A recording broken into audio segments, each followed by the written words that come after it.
This program is presented by University of California Television. Like what you learn? Visit our website or follow us on Facebook and Twitter to keep up with the latest UCTV programs.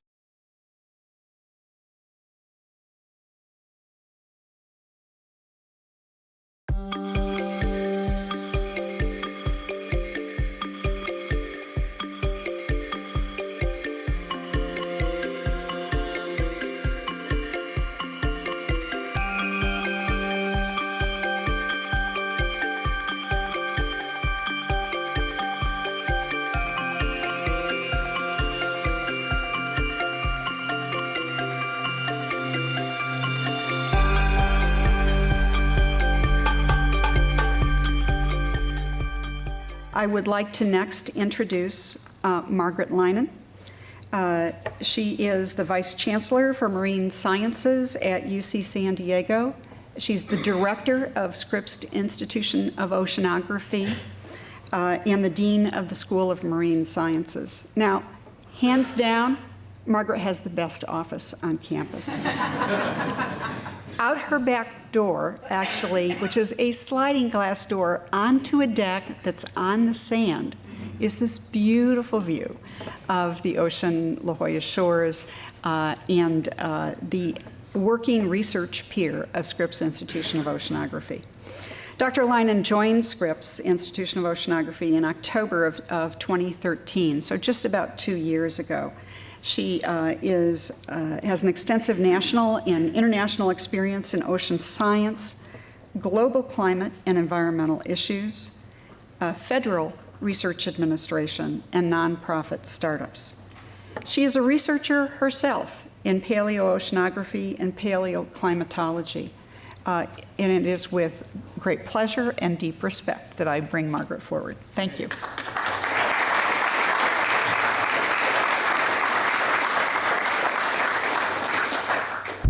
Thank you, everyone. We're going to change the schedule just slightly because we want to make it possible for Mayor Faulkner to be able to attend his next commitment. So I'm going to introduce the mayor. He's going to speak, and then I'll come back. It's really a pleasure to introduce our San Diego mayor to all of you. He is no stranger to the University of California, San Diego. He's no stranger to Scripps Oceanography, and he is no stranger to this topic.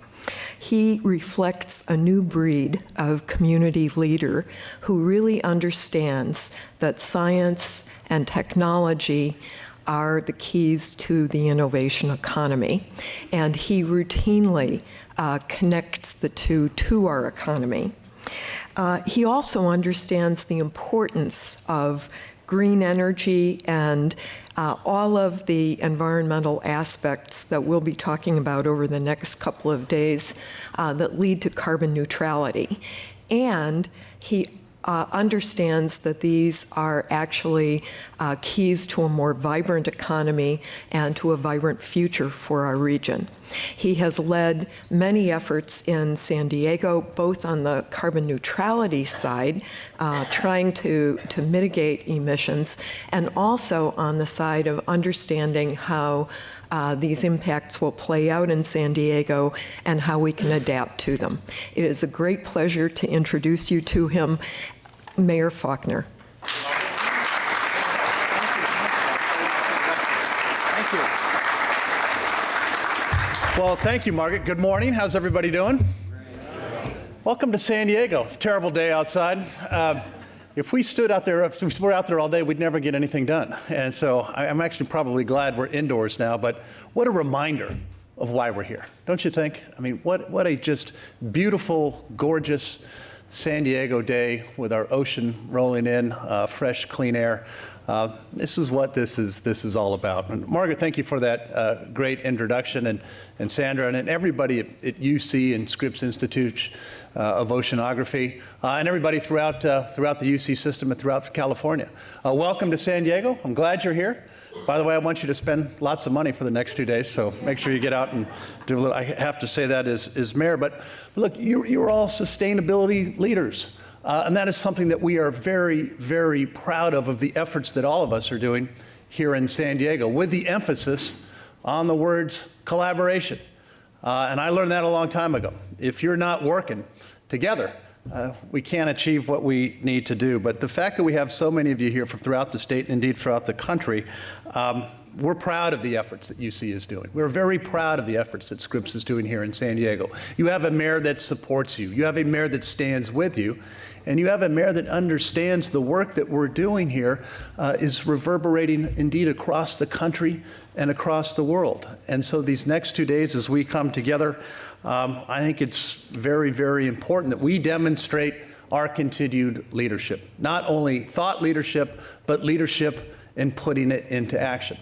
And I spend a lot of time on both because you have to translate, obviously, great ideas into what we're doing. You know, when I think about the work, what we've been doing here in San Diego, as you look outside and you saw our great, precious environment, look, our job is to protect that and to turn it over to future generations.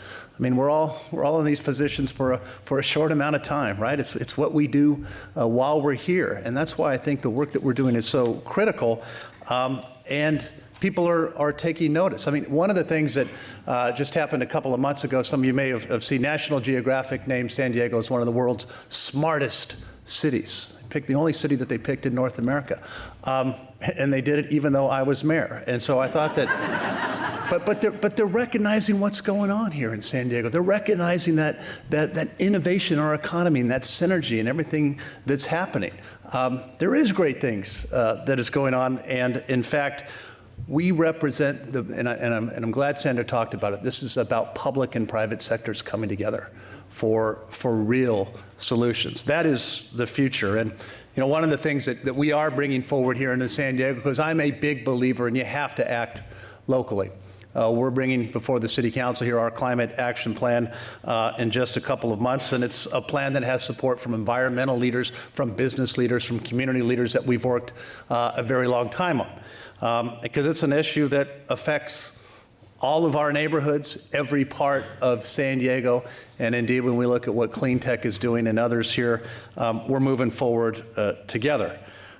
Just last week, I introduced a plan, by the way, as we're continuing to do great work here in solar, where we're doing 25 new city buildings. All we're going to have solar in city, locations throughout. Our libraries, our city administration, all, it's what we should be doing. And oh, by the way, we're going to save $20 million over the next 20 years. So we're putting our money where our mouth is, and we're not stopping there as we look at so many other opportunities that we have. We've identified another 40 sites that we're going to be doing solar, just as one small example. But steps like this are what's very important for us as we're moving towards our goal to have all electricity used in the city of San Diego, all electricity to be from renewable sources by 2035. That is something that we know is achievable. That is something that we know is the right thing to do for our cities, the right thing to do for our state, and it's the right thing to do for our region. So with your help, and I mean it, with your help, we are committed to continue to be a leader in innovation and sustainability here in San Diego. And I'll tell you, we are delighted to partner with UCSD, with Scripps Institute of Oceanography, as we support your efforts, as we learn from your efforts, and take these best practices across the country and across the world. Look, it's about a cleaner, brighter San Diego. It's about a cleaner, brighter state of California, United States, and the globe. And so, again, ladies and gentlemen, welcome to San Diego. I'm proud you're here. Very proud of the efforts that you're doing. You're on the cutting edge for all of the right reasons. So enjoy your time here in San Diego. And as I said, let's keep it up. The city, the state, the nation is behind our efforts. Thank you, ladies and gentlemen. Have a good time, San Diego.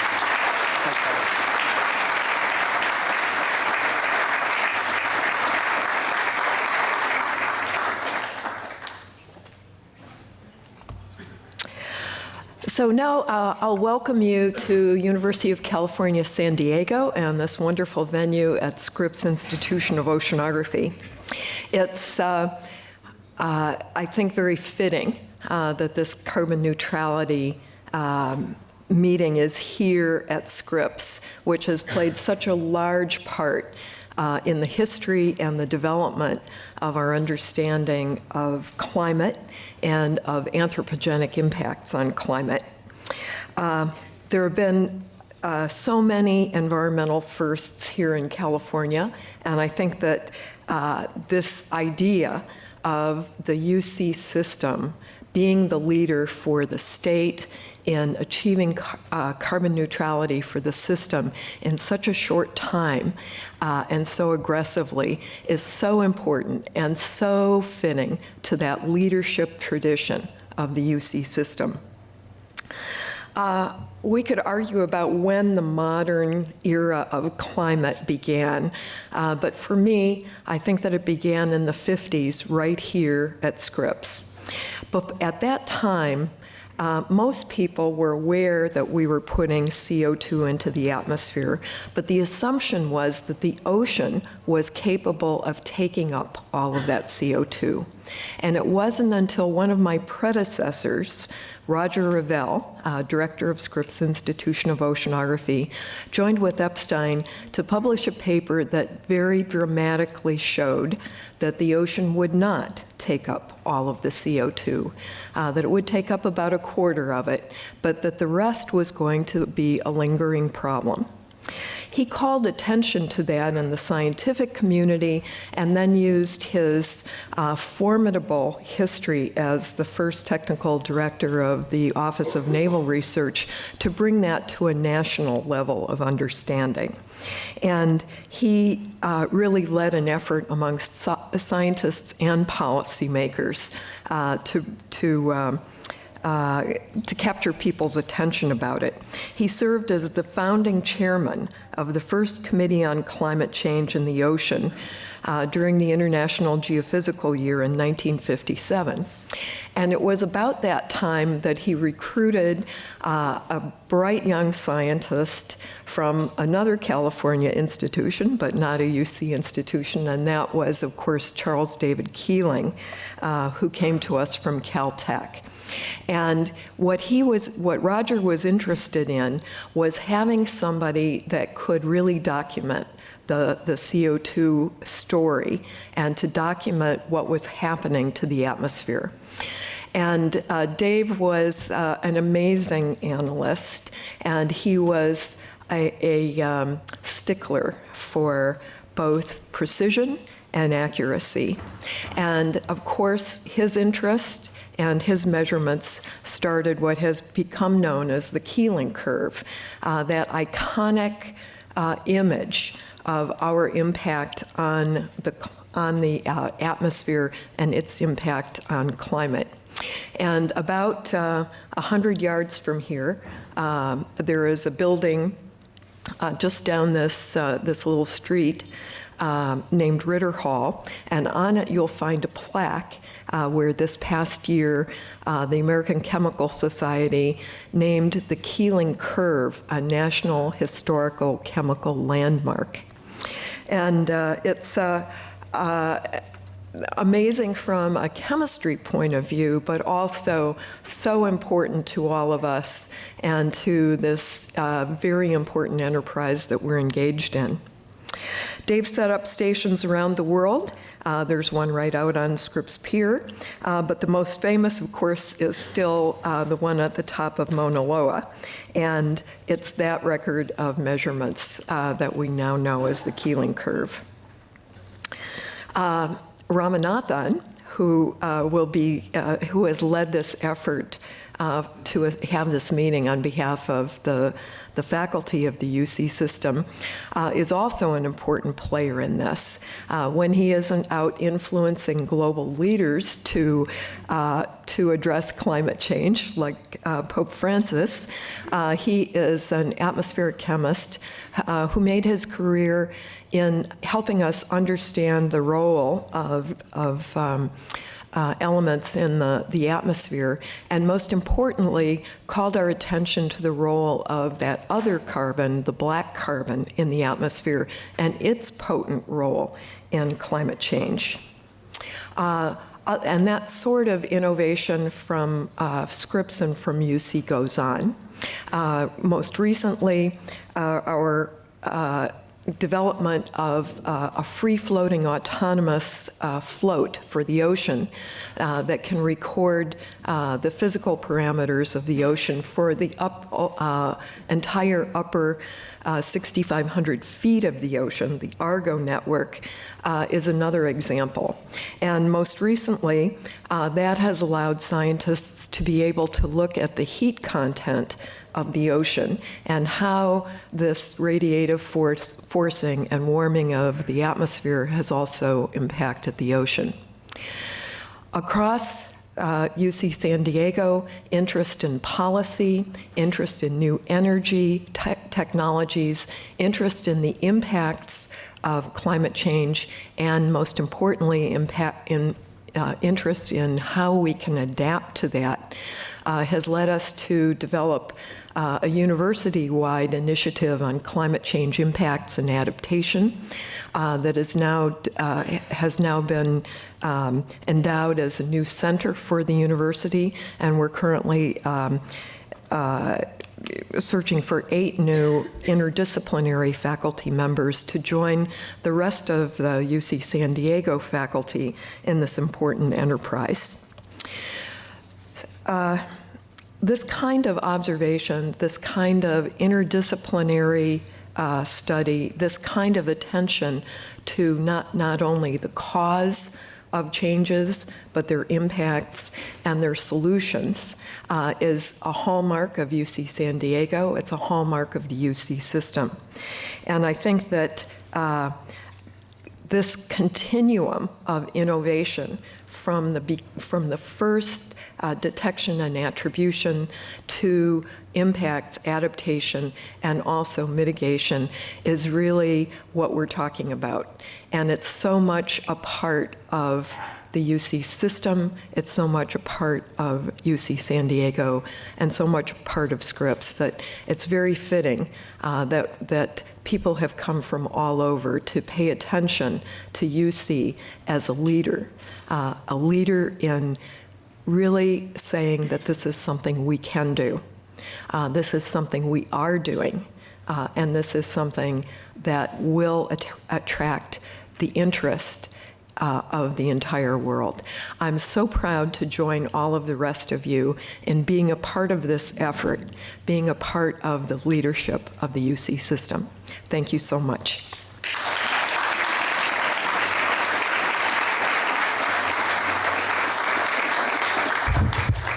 Thank you, Margaret, for that very inspiring set of remarks, and especially for the history. I was really pleased to hear you comment on the important history that Scripps has played in this area, this field of science, and wonderful to hear that.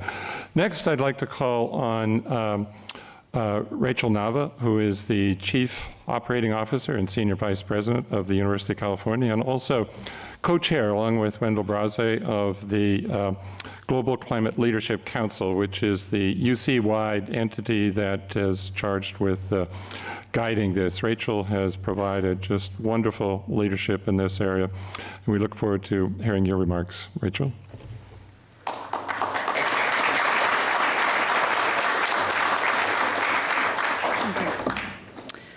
Good morning, everyone. I'm so pleased to be here. And I first off want to thank you all for joining us and traveling from all over the state and elsewhere to be a part of this. I want to thank Chancellor Khosla and Vice Chancellor Sandy Brown for hosting the summit today. And I mostly want to express my sincere thanks and appreciation to Professor Ramanathan, who has been the chair of the summit and has pulled together a monumentous effort of faculty and staff here at the university to explore what we can do all collectively to help address the issues of climate change.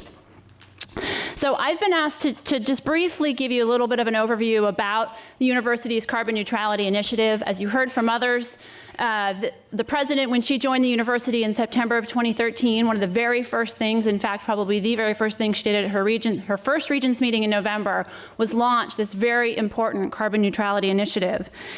And she set forward for us a very ambitious and daunting goal, which was that we as a university system need to be carbon neutral by 2025.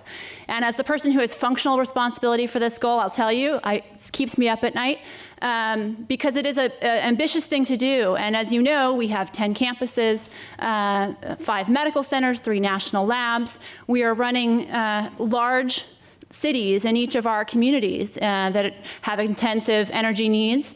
And for us to figure out how to be carbon neutral is no small feat, and will require an amazing nexus of research, climate-friendly business practices, and I think ultimately brave leadership to do what we need to do. You'll hear from President Napolitano tomorrow morning, and she will talk to you about why she brought this together and really the need for us to pull together our pioneering climate research and our long-standing commitment to helping move the needle around reducing greenhouse gas emissions.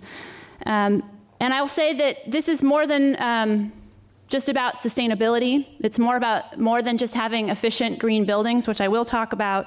It's not just about sustainable transportation and zero net waste reduction or sustainable food. It's really about a movement of diverse strategies and practices in order for us to get where we need to go.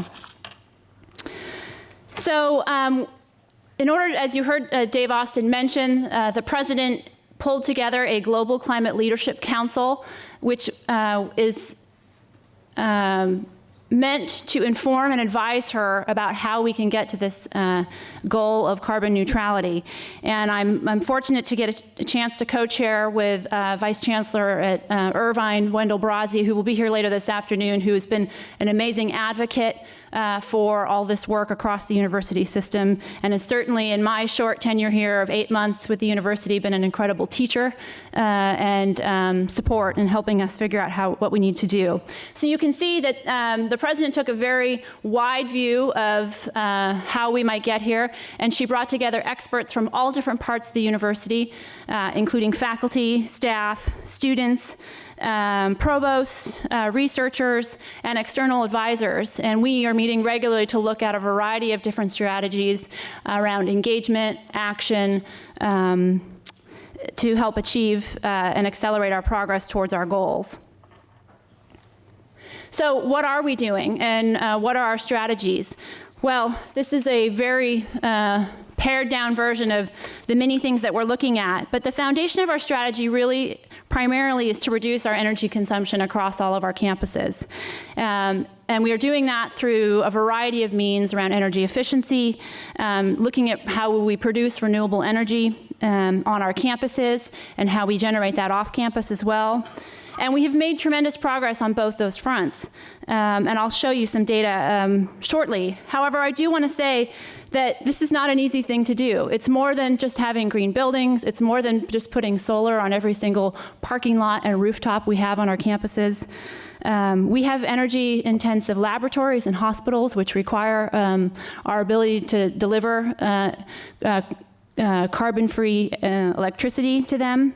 And it requires I think, aggressive approach to how we mitigate our natural gas usage, which is a major source of our carbon footprint in our university system. So this just shows you how much money we've saved as a result of our efforts so far around energy efficiency. So as I said, our first priority is to reduce electricity consumption. It not only saves money for us, but also reduces our greenhouse gas emissions and other environmental impacts. We formed an award-winning statewide energy partnership with our 4 investor-owned utilities back in 2004, and as a result of that partnership and many of the investments we've made around energy efficiency, we've saved a total of $160 million in utility costs, which we can then redirect to our core academic mission. So that's about $28 million annually. So how are we doing this? One of our strategies, obviously, is to focus on carbon-free electricity. And we had set our goal for ourselves of generating 10 megawatts of solar by 2014 on site on our campuses. And you can see that we've more than tripled that goal already. We also became a electricity service provider, so we're now procuring wholesale power for our campuses that have direct access. And in building that expertise within the university, it had afforded us the opportunity to go out and buy 80 megawatts of solar at a farm in the Central Valley. And that's the largest solar power purchase of any university in the country. By 2017, about 60% of our imported electricity for our campuses that have direct access will come from solar power. We are well on our way to carbon-free electricity, but there do remain some regulatory challenges for us for those campuses that aren't direct access, which we need to continue to work towards. On the natural gas front, I will say this is the most challenging part for the university, and this is the thing that's going to either make or break our ability to achieve our carbon neutrality goal. We are looking at a variety of strategies to address this, and I hope today's conference will help drive us towards that, intense and scary goal. I'll tell you. Okay, so let's talk about green buildings, because I think it's important to highlight this. Over the course of several years, we've made a commitment to having LEED certified buildings. As our campuses and medical centers grow, it's important that we make sure our facilities are energy efficient. We have over 200 LEED certifications for our buildings, which is more than any university in the country. We've also been recognized for our work around having energy-efficient schools. CR Magazine recently ranked campuses across the nation, and many of you know UC Irvine was ranked for the second year in a row as the coolest school in the nation. Definitely worthy of applause. We had 5 UC campuses ranked in the top 20, 7 in the top 50. We were also recently recognized by the Princeton Review Green College Honor Roll, where UC Berkeley and UC Irvine were recognized. So this is no small feat, and we continue to be at the top of the list, not in small part to all the work that you all are doing on your campuses every day. When I'm out talking to groups about UC's carbon neutrality initiative, I also often get questions, well, how do I get involved? What is it? What does it mean? What can we do? So as one of our projects that President Napolitano funded, we decided to embark on an engagement campaign to get our students, staff, and faculty, one, aware of the carbon neutrality initiative, 2, to get an opportunity for them to understand how their practices and behaviors are impacting their carbon footprints, and 3, to get them engaged in actually making behavioral changes. So we've launched the Cool Campus Challenge, which is happening right now. It's an online competition, because we all love a good competition, for campuses to compete against each other, to make pledges about their workplace habits, their school habits, their personal habits, and make changes. Take public transportation, change out their lighting to LED-efficient lighting bulbs, make differences in terms of their food choices. And this is a really exciting opportunity for all of us to work together. If you haven't been to the website, I encourage you to take a look at it. It's thecoolcampuschallenge.org. In the first 2 weeks we launched the challenge, we had over 10,000 participants, which is great. We're getting a lot of positive feedback. There's a nice social media aspect to this, so hashtag #YouCool. If you go onto Twitter or Facebook or Instagram, you can see all sorts of fun pictures. And I will say, I checked last night, UC Irvine was in first place in terms of total points. UC Davis was a close second, and UCLA is in third. There's lots of time, everybody, so go out and make your pledges. And this is a familiar place. This is Chancellor Dirks from UC Berkeley, and he wants you to take the Cool Campus Challenge. He's looking pretty cool there, I think. Okay, lastly, I just want to leave you all with the importance of what we're trying to achieve and actually where we are in our progress in trying to lower our greenhouse gas emissions. And you can see the very top red bar is our 2014 policy goal. We have surpassed that. We are working now towards our 2020 policy goal. And down there at the bottom, 10 years from now, is where we need to be in terms of our carbon neutrality goal. We have a ways to go. And I want to enlist all of you to help us figure out how we get to this important goal, not only just for the university, but for, as we're going to hear over the course of the next 2 days, how do we support municipalities, the state, the nation, our global partners to leverage the research, the technologies, the business practices that we are utilizing here in the university, and how do we accelerate those and share those and spread them throughout the world. And if anybody can do it, it's the University of California.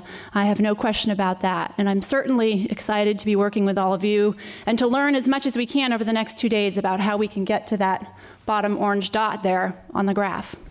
And I will just say personally, as a mom of 2 young children, I don't think there's any more important work than the work that we're doing here today to help deal with this very critical global crisis. So I'm honored to get a chance to partner with all of you to do this work, and I thank you very much for your interest and engagement in it. Thank you.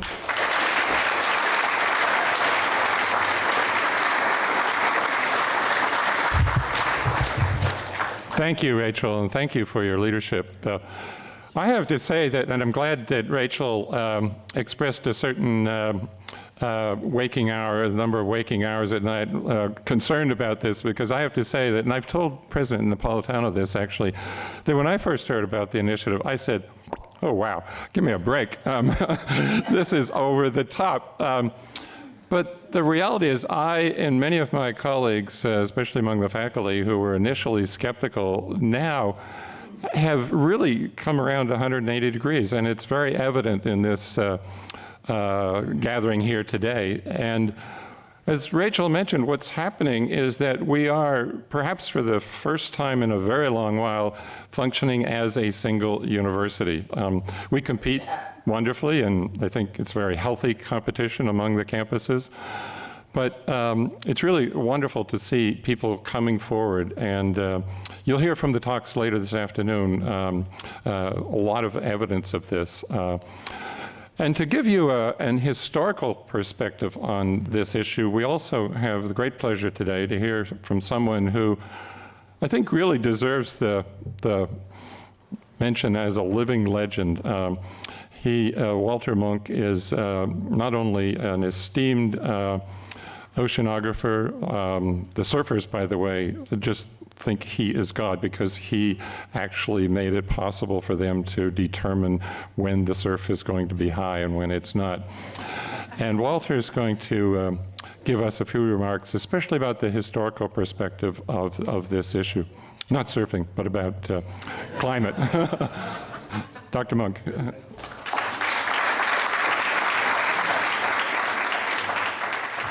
Thank you. I came to Scripps for the first time in summer '39 when I was a graduate student at Caltech. I was dating a girl from Scripps College whose grandparents lived in La Jolla, and I needed a job here so I could see her during the summer.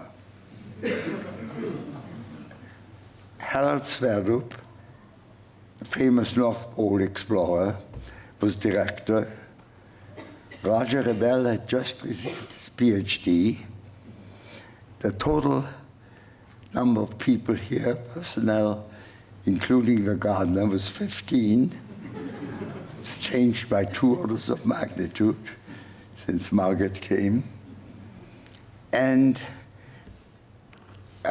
Roger was aware even then of the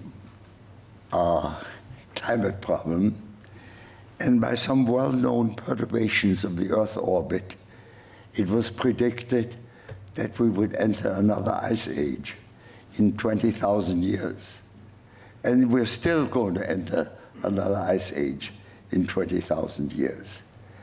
And the joke was going around, wasn't it clever of us, clever of population, to emit some carbon into the atmosphere to keep us from entering another ice age. The only problem is we've overshot.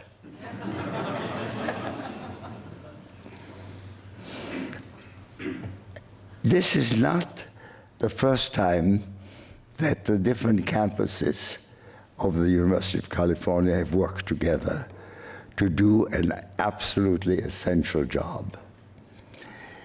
In 1941, President Sproul formed the University of California Division of War Research, UCDWR, with 3 campuses participating, the only 3 available at the time, Berkeley, UCLA, and Davis. And we here in San Diego participated in a very important way.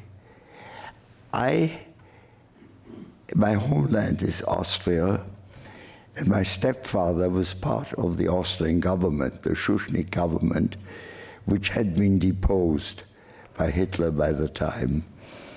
I was very much disturbed by that. And so I joined the ski troops at Fort Lewis, Washington, to participate in what I thought would be the oncoming conflict. It turned out that I'd served for about a year and a half by 41, and there had been no participation in the European scene. Germany had overrun most of Europe, and the German submarines were sinking Allied shipping that was bringing very much needed supplies to Europe. And this particular UCDWR was formed to do something about this very, very difficult problem. And I want to remind you that at the time, our ideas as to what to do about it were very, very much mixed, not at all clear. And some people even thought it was impossible to do anything about it.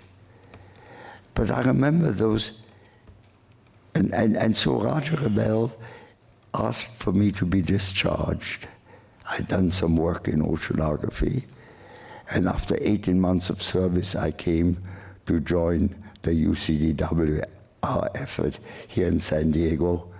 We would meet daily at Point Loma at the US Navy Radio and Sound Laboratory and work on the problems of anti-submarine warfare.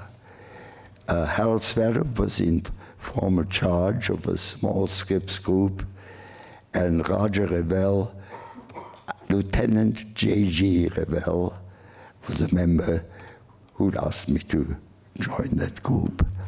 And we worked very hard. I think back of that period with great pleasure. We all worked together. There was no question that the job needed to be done. We had a joint effort and worked together. And the incredible thing is, this was 1941, that 3.5 years later, we landed in Normandy. Just remember that. 10 years seems a very short time. At that time when UCDWR was formed, we had no idea what we were going to do, and we changed from being in a very, very difficult decision to landing in Normandy in 3.5 years. I'm still amazed how quickly things changed. So I really want to just welcome this group. I'm so happy to be a member of it. I'm inspired by the goals, and I hope we can all work effectively together to do something about it. It's a job about as difficult, or maybe more difficult, than the one we faced beginning in 1941. Thank you.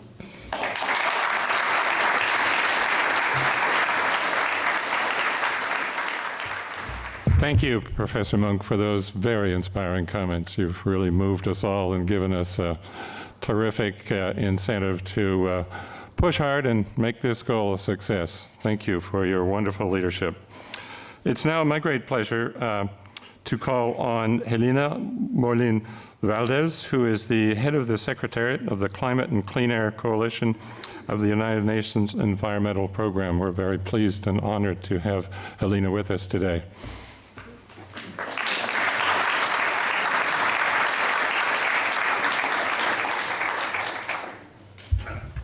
Thank you, California. I just arrived last night from Paris, France, that is. And I'm sorry to say that I was contributing to some of the CO2 emissions out there in the atmosphere. So we have to work on teletransportation or something. Tomorrow my boss will speak to you as well, Achim Steiner from Nairobi, and he will not use an airplane but Skype. So that is one way of doing it, I guess. I'm very, very pleased to be here. Thank you to Professor Ramanathan, who is a very distinguished member of our scientific advisory panel in the Climate and Clean Air Coalition. We are really inspired. I've heard the word inspiration a lot, but we also use that. We are very inspired by the spirit of what you have been talking about here in the University of California, but also in California as a whole, this go-get doing spirit. It's something that our coalition has been inspired from, not only from the university, but also from policies, politics, bold decisions on climate change on one hand, but long-term air pollution, clean air, which is of course linked to climate change as well, but not necessarily. We have been impressed by the political boldness, as I said, but also by institutions such as the consistent work of the California Air Resources Board. I don't know if anybody's here from that board, but I think that's something to celebrate as well. And of course, to celebrate what you are doing here. You talked about going out in the world. I think that starting small, as the mayor said before, starting locally on these issues is essential. And then to scale it up at the national level. But most importantly, this is a global challenge. Climate change is a global challenge. And that's why we have to work together.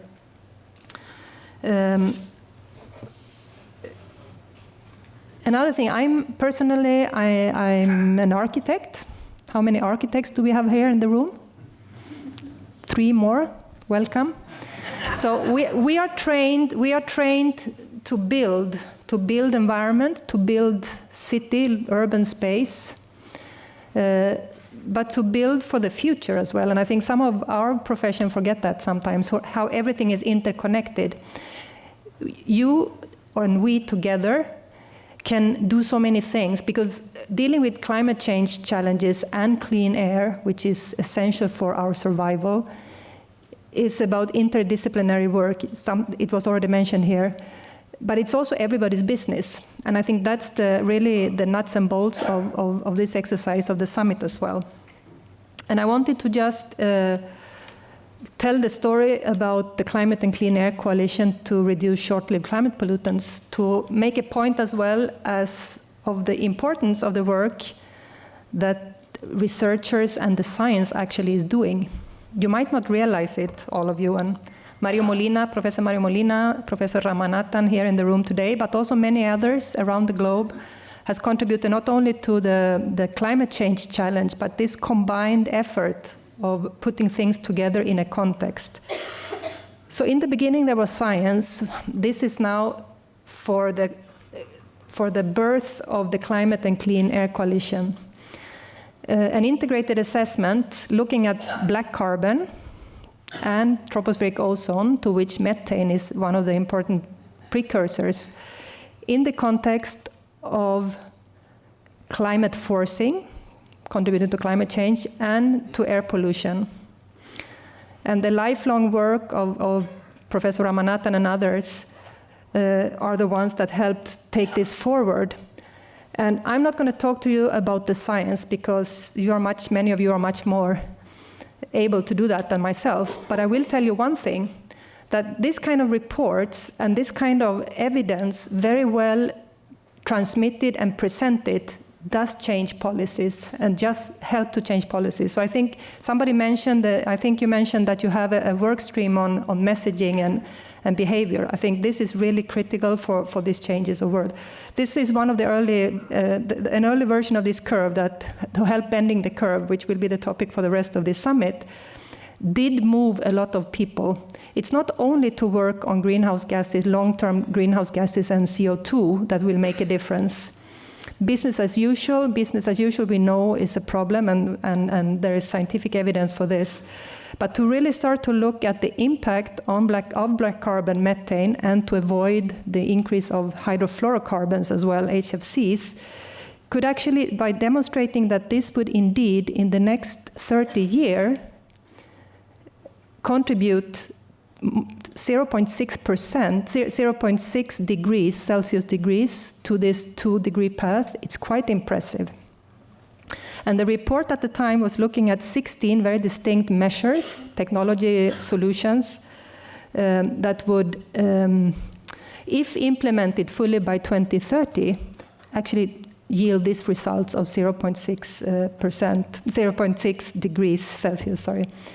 And the fact that we talked about pollutants, particulate matters, or even tropospheric ozone, we talk about days, weeks, or a decade when it's living in the atmosphere. We are not talking about hundreds of years, thousands of years, which is, of course, the huge problem with CO2. So by working on a dual policy, not either or, it's really both. We need this very strong, and I think you are, or if you are not, definitely you should look into some of these measures as well as part of your carbon neutrality initiative. Quick impact, quick results with multiple benefits.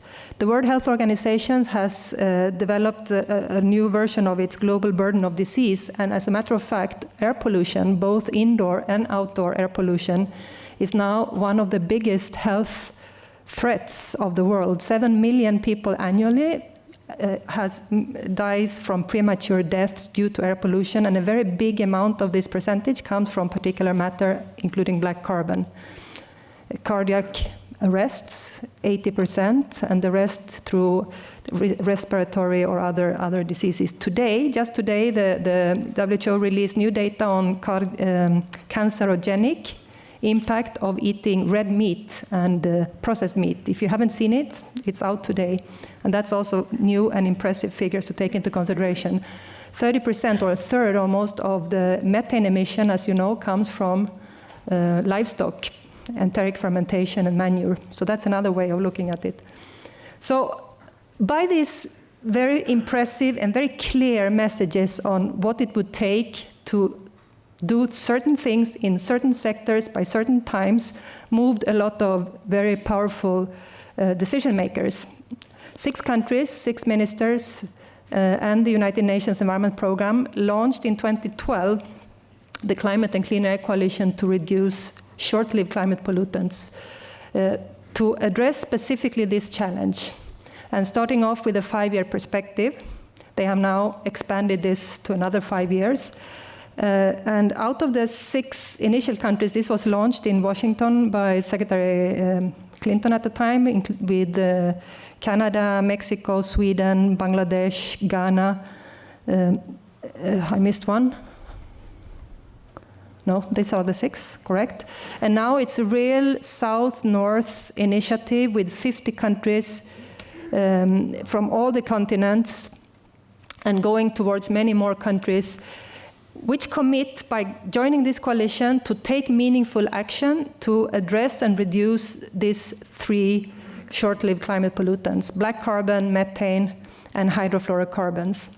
And it's a number of the biggest intergovernmental organizations involved as well: UNEP, UNDP Development Program, UNIDO, Industrial Development, many of the development banks, the Vice President of the World Bank, of the European Investment Bank, of the Nordic Bank, and many others.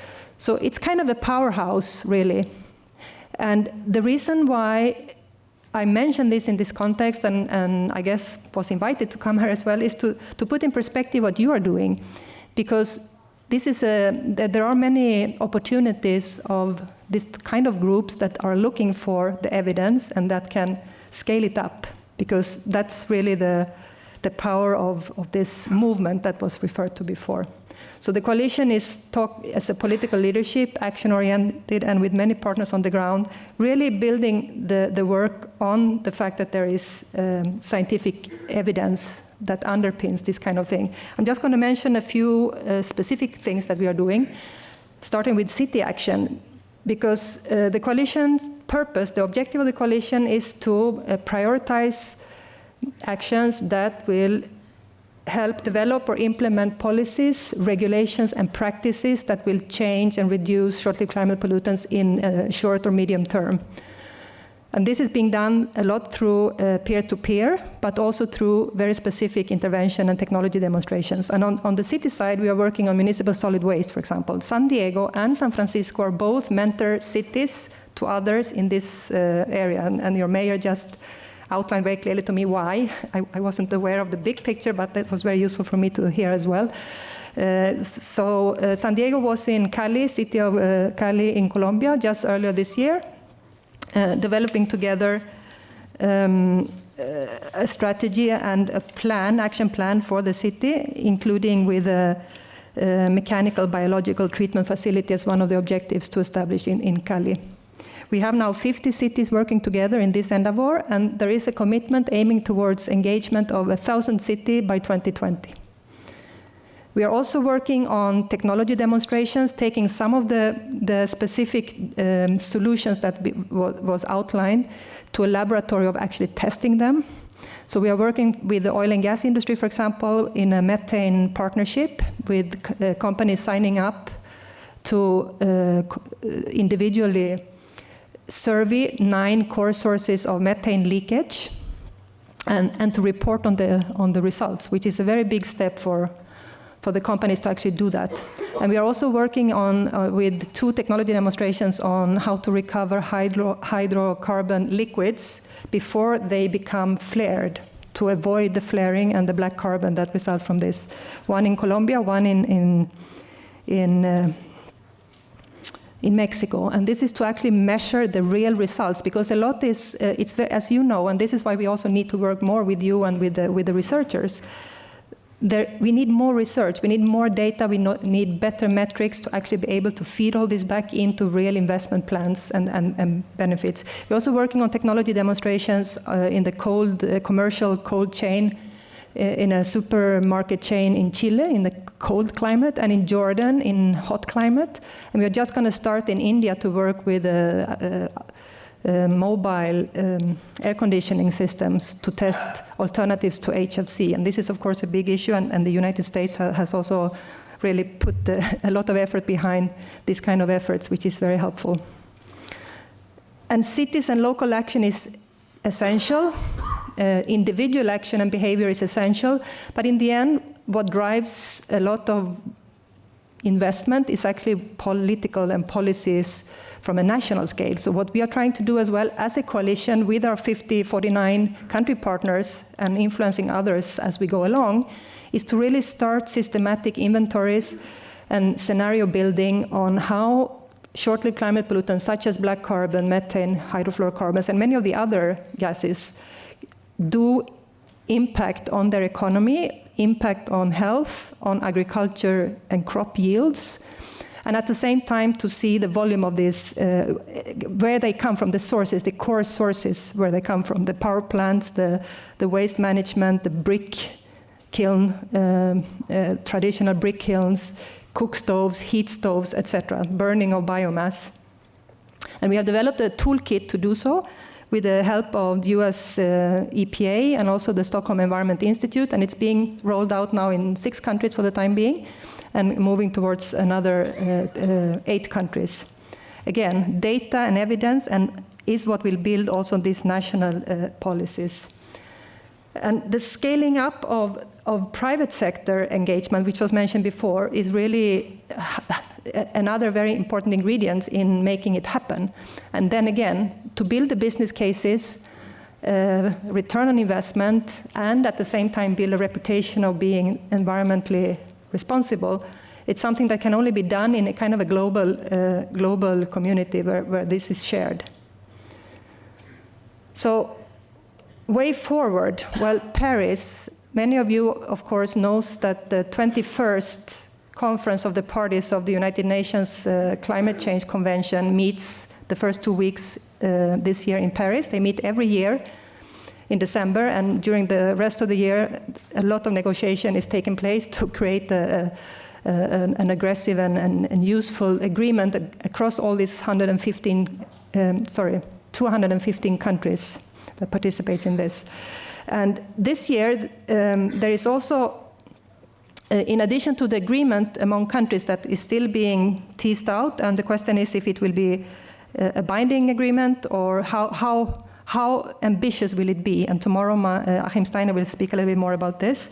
There is also something referred to as the Lima-Paris Action Agenda, which is additional action by private sector, NGO, non-governmental organizations, cities and subnational entities such as California, and the Governor Brown is very much involved in this as well. How much additional action can be made?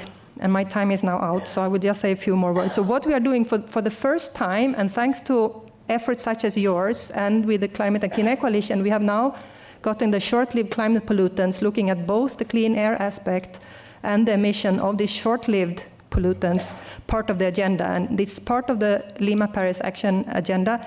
And some of the bigger commitments is about HFC phase down and alternatives. It's about green, I'm not going to speak about it, but we can talk about it offline, because it's also about energy efficiency and freezing less in these rooms. I always have a difficulty going to hot places because you're very warm outside and then you're freezing to death. I'm freezing right now inside. So that's part of the HFC equation, I guess. Green freight, again, how do we move goods from one place to another without polluting too much, and what's the commitment by the companies? And then again, this oil and gas methane partnership. We have 7 companies right now serving and reporting on their emissions, and we are looking for many more. And the force of the many is what we hope will lead us to this.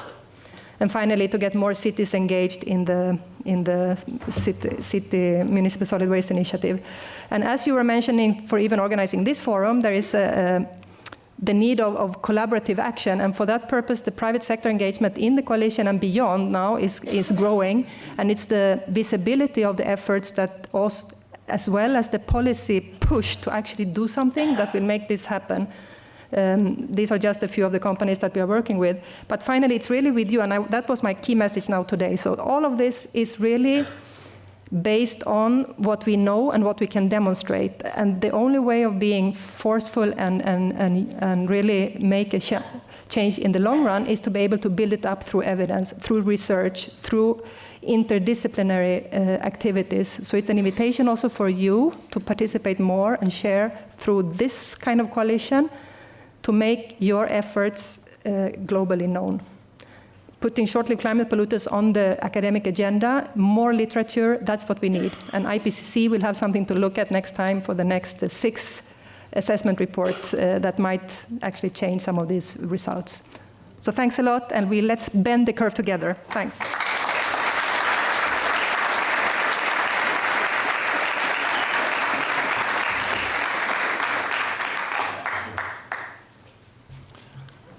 Thank you, Helena, for that international and global perspective, and also wonderful summary of the leadership provided by yourself and the environmental program of the United Nations.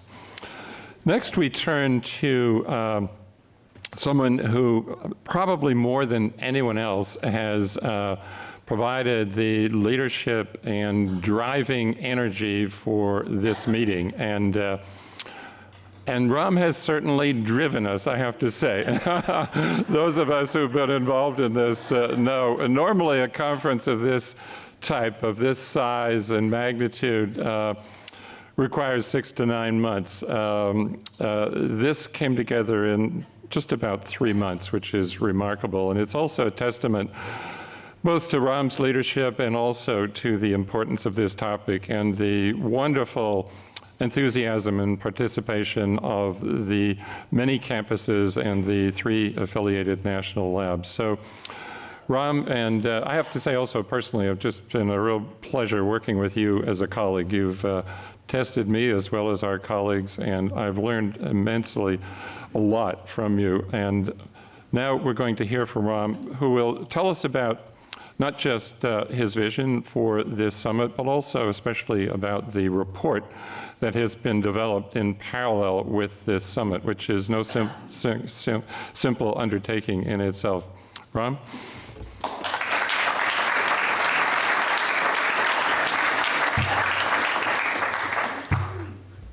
Thank you, Dave. I think Dave delivered that with some pain, and we all experienced that pain.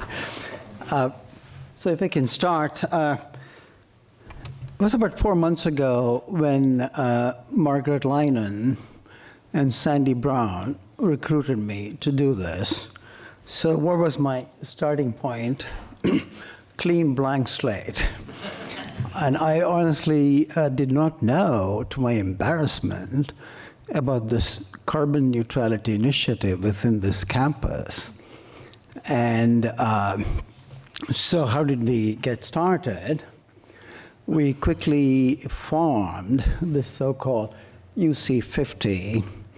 I think of it as a gang of 50, drawn from amazingly all 10 campuses and the 3 DOE labs.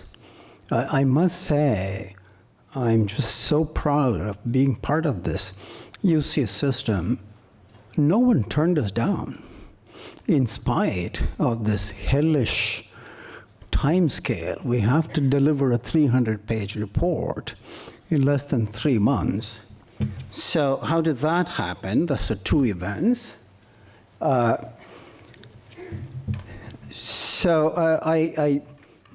After my name was proposed, I got a personal letter of appointment from our president, Janet Napolitano.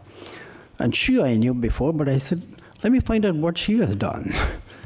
And then I learned about this fantastic statement, call for action. It is on our website. They're telling us, you see, you're generators of knowledge, but take that knowledge into action in the field. And then I saw what various campuses have done, including our own campus, UCSD here. And then I've been working with the governor since last fall. And what the state has done, it's just an amazing amount of. We started the first greenhouse initiative in 2002, and then Governor Schwarzenegger, the AB 32, and then our Governor Jerry Brown. This year, up the ante, said we're going to cut it down to 40%, okay? And we are already at 23% renewable for power, and it's going to go to 50%. I said, then you look at the UC system, population of 500,000, that's a city-state. We heard of San Diego, we have a city, and we have a state. And I saw the job of this gang of 50 is to take that as art of the possible and take the message to the world. So collectively, we came with this idea that this summit, there are 2 things. The summit brings in the civil society, entrepreneurs, academia, and governance, right?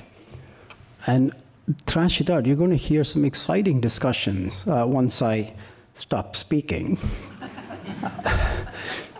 And it's just fantastic teamwork. And until Sandy and Margaret drafted me, as many faculty, we didn't even know who UCOP is. But there are nearly 25 worked every day. Just to tell you one sort of a miracle, we turned in our executive summary only last Friday. They turned in a report 4 days, and I'll tell you already, accolades are coming. Just to tell you how involved the world is, we heard from Helena. She's leading 50 nations, going to be one of the most busiest person at COP21. We just contacted her 2 weeks ago, and here she is. Thank you, Helena.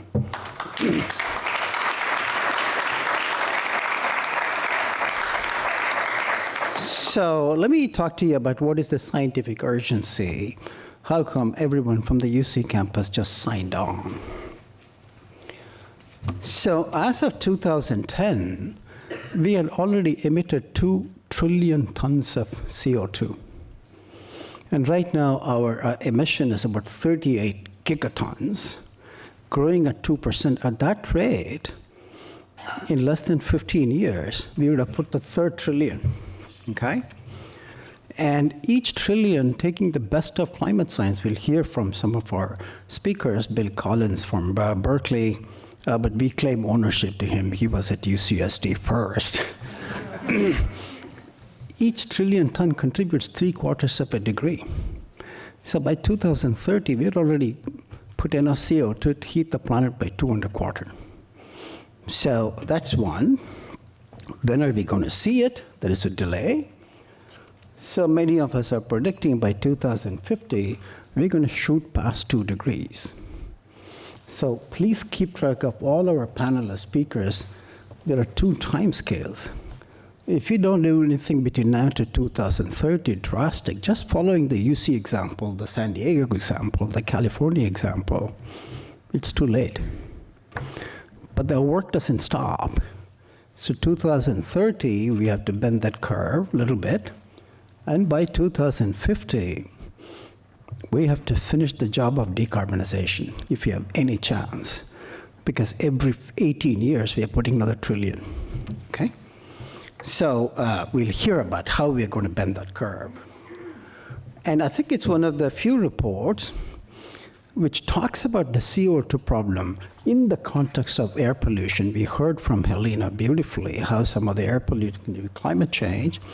And you may think, where is the ozone depletion there? We have the pioneering publisher of the first paper in 1974, Maria Molina here. We'll hear from him tomorrow morning with Sherry Rowland. But a year after they published their paper of the chemical effects of CFCs, I had shown in 75, each ton of this fluorocarbon has more than 10,000 tons of CO2, huge.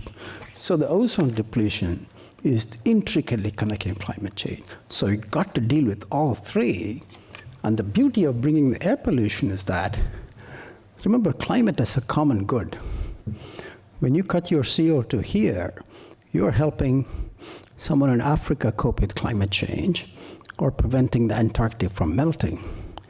But air pollution ties you to the local interest. As Helena said, 7 million die every year. So we can get local interest, bringing in the air pollution to attack a common good problem. So our committee recognized that quickly. We realized we have to increase the bandwidth of the discussions. It's just not one of climate science. It's not a question of technology.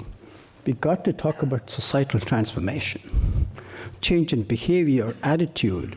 Remember, we have left behind 140 million Americans who still don't think we have to take on climate change. We can't dismiss them as some names, climate deniers. No, they are our friends, our neighbors. So we have social scientists telling us how to do that. And moving on, and then the last one, we always talk about cutting down the source, but we also have to increase the sink for CO2, the terrestrial sink. And each of them, we had world-renowned authorities, just to wave a book written by one of our leaders of the natural manager, Susanna Heck from UCLA. And those of you who write books, if you give it to me just before I give a talk, I'll flash it. I just got this book. So there's one way I get 3 books. So this is also one of the things, because we brought social scientists, ethicists, we have even religious scholars from Irvine on literature and religion in this. There's a huge issue of intergenerational equity. Our mayor spoke beautifully about that. 15% of us, or 1 billion, contribute 60% of the pollution. We know that the effect is going to linger for 1,000 years, if not more. So as we heard from Rachel, we are leaving behind a planet with uncertain future for our children, our grandchildren, and for generations unborn. So there's an intergenerational equity issue. Then there is an intragenerational. 3 billion, we have left them behind with primitive technologies. Their contribution is less than 5%, but we know they're going to suffer the worst consequences of climate change. a 4-year drought like what hit California, were it to hit India and Africa, it's going to happen. It'll wipe them out. They are all living on that year's farm output to survive. So we can't forget about the intra-generational equity issue. Anyway, so what's going to happen next 2 days? The first 2 days is we are bringing the civil society, industry, academia together to have an open brainstorming session. And then tomorrow we are going to announce this 10 scalable solutions drawn from the example of the UC system, drawn from the example of cities like San Diego, drawn from the example of state of California. So I've been sending it to various leaders, and Dave and I briefed our governor for 2 hours. We spent with him 2 hours to discuss the report. We spent 5 minutes discussing the report, an hour and 55 in all the topics under the sun. But we'll see. He has promised to say something after he reads the report. I also talked to Steiner, but I sent the report to the Vatican. I was completely humbled by the response I received this morning.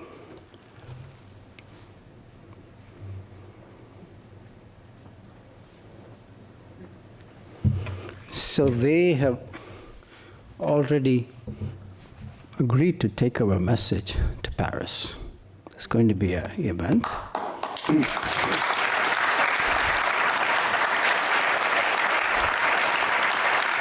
Thank you. And so why is this?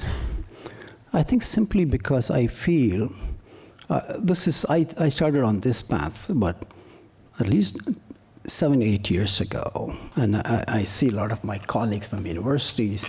I see bright young students sitting on the back.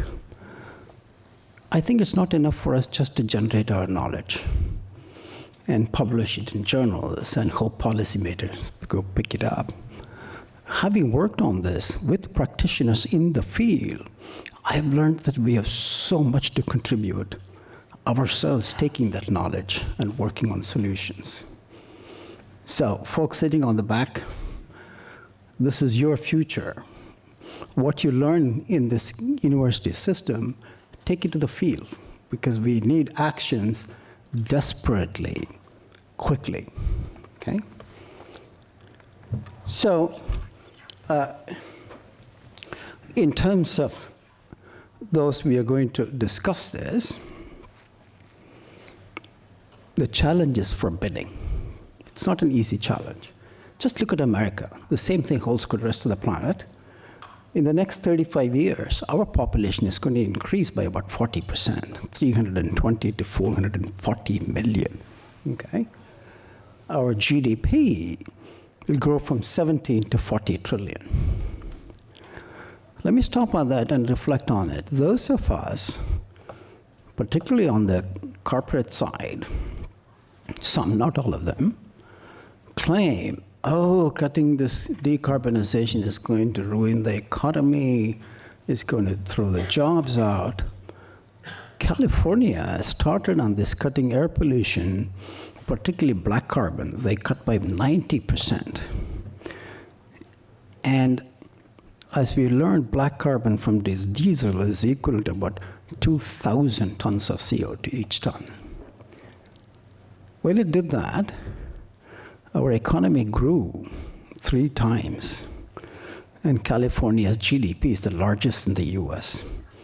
And there are more jobs it created. So just our living example not only is for technology, to undermine some of the myths going on about climate mitigation.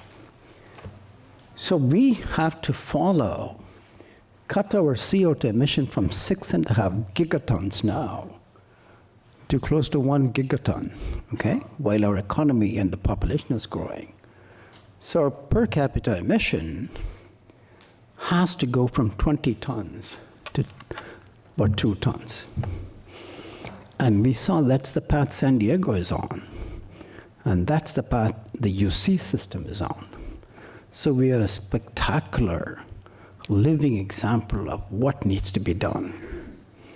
It is this message with living laboratories, we see posters all around, that we have to take to the rest of the planet. Every time we get an argument, oh, no, it's not possible, it's a pie in the sky, this is Kool-Aid, etc., etc. We should say, no, we are doing it, okay? So one thing I want to point out is a lot of the, I hope our speakers would address, our mitigation plan assume the sink for carbon is going to remain the same. It's not assured. The oceanic sink, we heard about Revell's work, it could change. If it changes for the better, good for us. If it changes for the worse, we have to work even harder. Okay? So that's why we have one of the main solutions you will see tomorrow. I think hopefully you'll hear from Susanna, addressing the carbon sink issue, terrestrial sink. The US terrestrial sink is about 1 gigaton. Okay? So, and we know we are experiencing this drought, these fires. That's changing the sink. Okay, we are losing our trees. If you're not going to plant them back, we have lost that. So there are a lot of feedbacks already kicking in.